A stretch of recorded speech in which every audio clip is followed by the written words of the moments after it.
As we approach the 20th anniversary of the 9/11 terrorist attacks, an independent journalist is releasing never-before-heard interviews with high school students who were just blocks away from Ground Zero when the attacks happened. And he's giving some of the tapes to Fox 11 first before that podcast launches.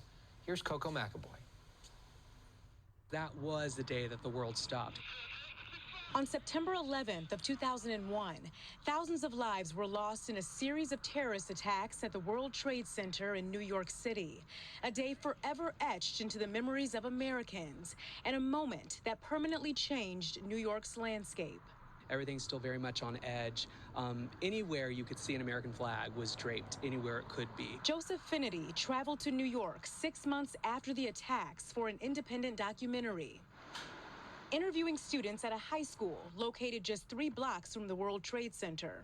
They were kind of an eyewitness to history, really. So what a lot of us saw on our TV sets at home, they saw out the window of their classroom. And after sitting in storage for 2 decades, Fenity found and converted some of the old tapes that never aired in the documentary to be released on his podcast Saturday for the 20th anniversary. What we're doing, re-releasing this at 911tapes.org, that's giving them a voice in a way they didn't have before. Fenity shared clips of the never-before-heard audio tapes with Fox 11 ahead of the podcast launch, with students recounting that grim day.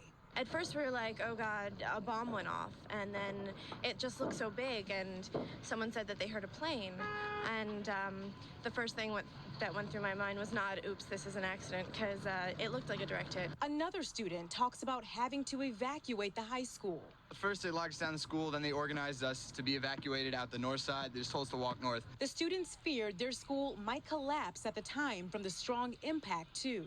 They didn't think that the second tower was going to fall on us, but they thought that when it was going to fall, it would send such a shockwave that Stuyvesant would just collapse on itself. Now on Saturday, the students' first-hand accounts from near Ground Zero will be revived 20 years post 9/11. We've been through a lot these last 20 years, and I think to look at young people and hear from them can be really inspiring and healing.